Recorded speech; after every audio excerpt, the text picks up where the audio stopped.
Welcome, everybody. This is the Independence Live Surf Reports. We've got Mark Boyd of the Scottish surf team out there in Punta Rocas in Peru. Mark, how are you? Thank you. Not bad yourself? We're pretty good. We're really glad to have you on.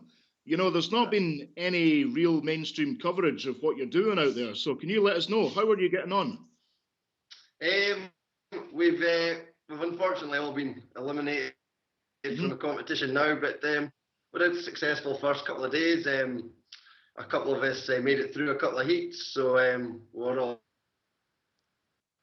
So you were 16th in the table, is that correct? We're 16th just now. The competition's actually not finished, so it is possible that a little bit. It's unlikely, I think. I think it's likely that we'll place 16th once all the final results are in.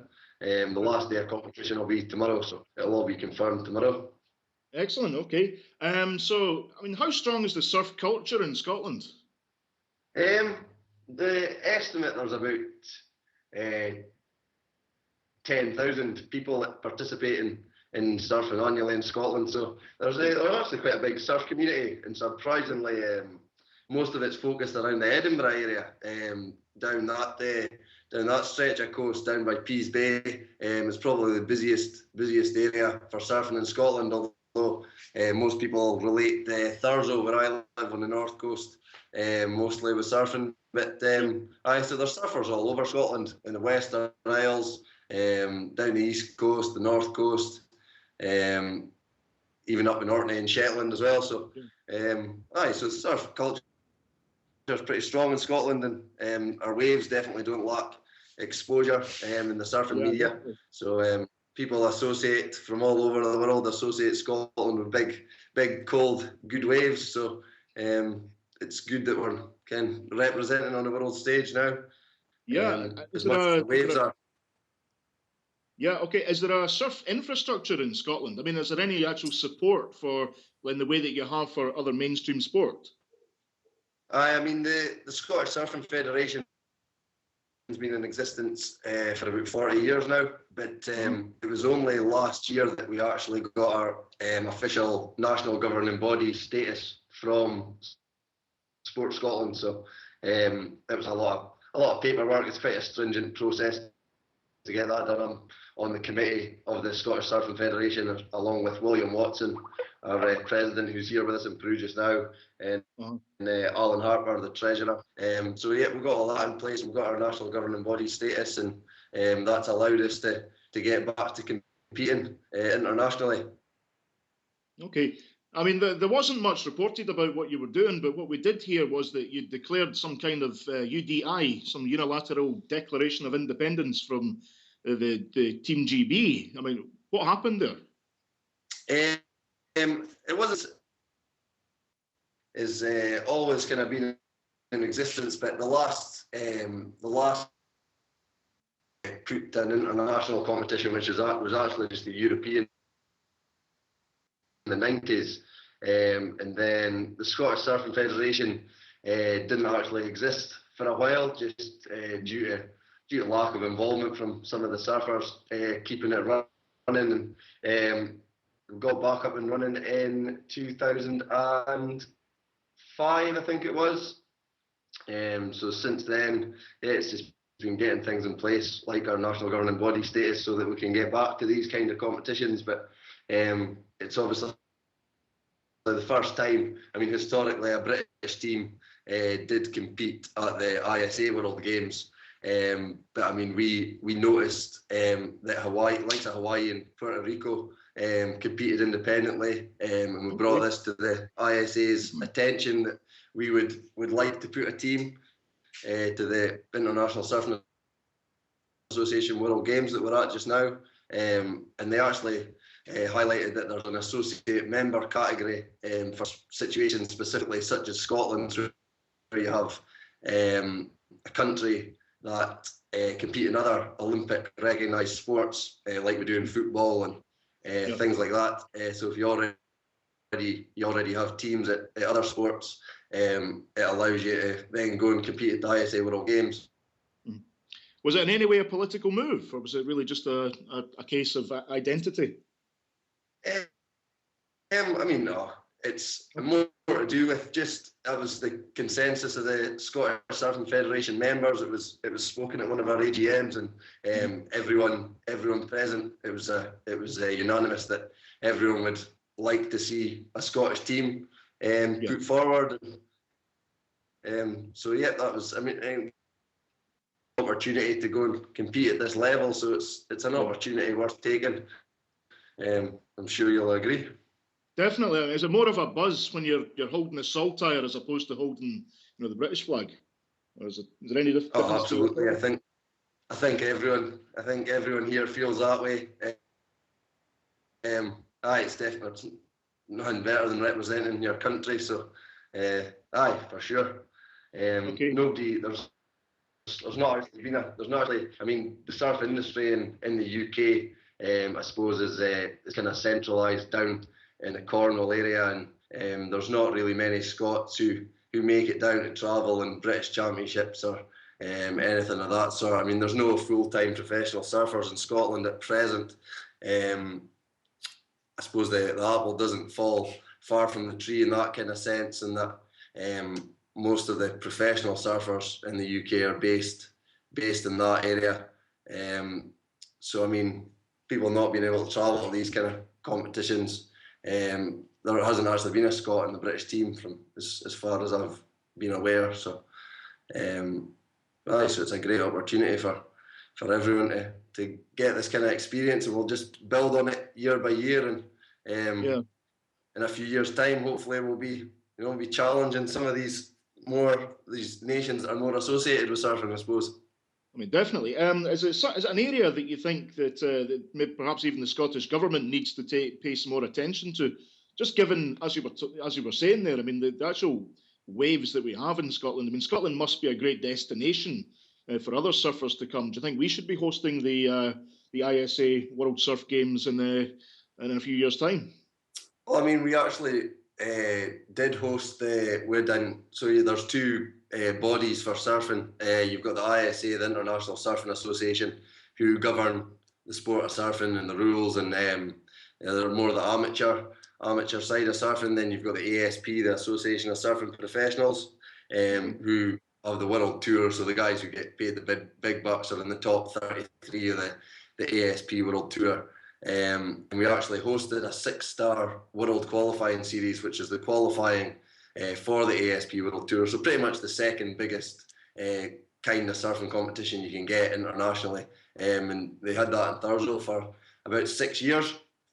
I was fortunate enough to get a wildcard entry into it a couple of years, along with Mark Cameron, George Watt, and Chris Noble. So we actually got a chance to compete in that and represent Scotland as individuals. But it's great to come out to a team event like this and represent Scotland. And we were speaking with the ISA president a few days ago, and I mean they're showing interest in possibly wanting to host a competition like this in Scotland, but it's something we'll have to find out more information about and their intentions. But there's no doubt that the quality of waves are good enough to host events like that in Scotland. Yeah, I watched a lot of the surfing that you were doing out there. I mean, it was beautiful. It really was. Maybe quite a small gathering, but I think there should be a bit more like mainstream media coverage of the things that Scottish athletes do. I can think of other examples of where people have done become world champions in certain sports, but they're not football, and so it's not covered. Yeah, I mean, we had a wee bit on STV before we came out. It wasn't really much at all. It was just a mention that you happened to be surfing, which is like, okay, that's fine, but there was nothing more, and it's not been followed up. That's one of the reasons that we were really keen to get you on and just let you tell everybody what's happening. Aye, I mean, as we progress and improve, and I mean, we've learned a lot of lessons out here, and there's definitely things we can improve on for next year, and we're target, I suppose. I mean, as we improve, I mean, hopefully the media coverage will increase as well. And I mean, one of the big things was kind of trying to find a kind of a sponsor to help us get here. So we ended up doing that via our crowdfunder page. But it'd be great to find maybe a Scottish company, a commercial sponsor that would back us, and I suppose media to doing something like that. I mean, if we're going to be doing this kind of thing, sending a team year in, year out to these kind of events, it would be great to have some sort of backing. A lot of it's come out of our own pockets so far, so we're all that passionate about representing Scotland that we don't mind. It'd be great to have some help. Excellent. Now, how much did it actually cost you to get yourselves over to Peru and for all your expenses? 17,000. Flights were.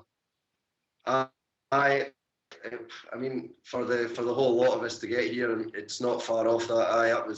That was our estimate. It's I mean, the flights were nearly $1,000 by the time you pay for your boards as well. It was about $1,000 per person, and then I mean with our accommodation, our food, and our transport and things like that on top of it. So I mean it came close to the 17,000 mark for everyone to get here. All expenses paid, obviously. Which And where did you get the money from? We raised 4,000. I can't actually remember the exact numbers. We 4,600 on the crowdfunder. So we managed to get our accommodation, Punta Rocas in Peru.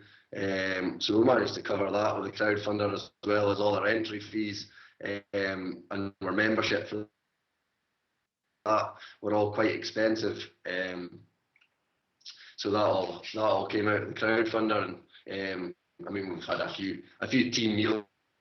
We all paid our flights ourselves, so a few team meals together and that sort of thing. So I mean it's been a great help. But funder again, but it'd be great to have. I think it's a great opportunity for a Scottish company as well, whether it be shortbread or whiskey or it's a great opportunity, I think, for someone to sponsor us. Yeah, I think there are definitely candidates out there. You did get a temporary sponsor for these games, is that right? The clothing company? A clothing company called Staunch, based in Edinburgh. They do kind of surf clothes and that. They've been around for a few years, and they made our uniforms that I'm wearing just now, and some kit bags, some hoodies. It's kind of mandatory that every team. Aye, thank you. Aye, they did a good job. So you look proper. When we saw the Scottish surf team on the camera, it looks like it was up there with the Australians and the Hawaiians and everybody else. Aye, so it was great that Staunch had. There's a parade and there's a closing ceremony as well tomorrow. So it's kind of looked really smart. But we did notice I mean, we're all kind of struggling for weight. We flew with KLM. We're struggling with our weight allowance by the time you get your boards and things like that. Parade, we noticed they had their blazers on and they were looking pretty sharp as well, and we were kind of regretting not having our kilts, but for the opening ceremony, but kilt weighs a wee bit as well. So when you're conscious of your weight limit, it was we decided not to take them, but at the parade we were all regretting a little bit not having them with us. Okay, and how much money is it you still need to raise to make even? The crowdfunder actually finished the day before we came out here. You allocate a time slot. Crowdfunder ends. We set a target of £3,000, simply just because that would cover our accommodation while we were here. With the crowdfunder thing, if you don't meet your target, you don't actually get any of the money. Okay. Or the money isn't the people who pledge on the crowdfunder. The money doesn't come out of their accounts. There's no money raised if you don't meet your target. So we set our target low. We weren't really sure how the response would be, but everyone was pretty positive about it, and we met our target fairly quickly, and we raised a wee bit more than our target. I mean, obviously, the closer to the same we got, the better, but it was a big bonus for everyone, subsidising the trip a little bit anyway. So we've all had some great waves and had a really good time. So it's we don't mind at this stage funding a bit of it ourselves. Yeah. What's your highlight of the games been? My highlight would be my first round heat. I felt I surfed okay in my first round heat, and got through that quite comfortably. So I was quite pleased against a couple of good surfers. So at that point, I was pretty pleased with myself getting through. The parade, the opening ceremony, and just cheering on my teammates as well. A couple of good heats. Everyone surfed well, particularly in their first round heat. Everyone, you can only do your best. I mean, we're surfing against guys who are at a professional level, doing these kind of contests all the time, and have a lot of experience doing them. So we're just trying to build as much experience as we can, and just improve every year that we come back. You think it's okay? Okay. A question just came in from a viewer. How has the Team Scotland been received by the rest of the competing nations? I mean, do they see you as equals? Aye, so they have. Everyone's been extremely happy to have us here, as far as I'm aware. And all the South American nations, the Kiwis, the Aussies, everybody's as far as we know. And it's been good fun getting to know everyone, and we've definitely made some friends from all over. Do you speak any Spanish? I do actually. I spent a year living in the Canary Islands. I was working as a surf instructor at the time, so I've picked up a wee bit, and I've kind of been the translator for the trip for sure. When it comes to ordering food and getting transport into town and all that kind of stuff, so it's coming pretty handy. Excellent. Okay, any more questions there, Jerry? Okay, so no more questions from the viewers. Mark, it's been brilliant having you on. Okay, would you guys be okay to maybe meet up again and do an interview when you come home? Aye, I'm sure that'll be fine. I'm sure we can arrange that. No bother. We'll maybe even get you into the studio.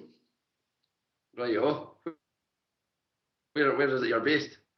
Well, we're based here, there, and everywhere, but we've got a studio just outside the north of Glasgow, where we do the Thursday night programmes from. But no, it'd be great to have yourself and obviously the rest of the team as well. Yep. So we here at Independence Live, we salute you, okay?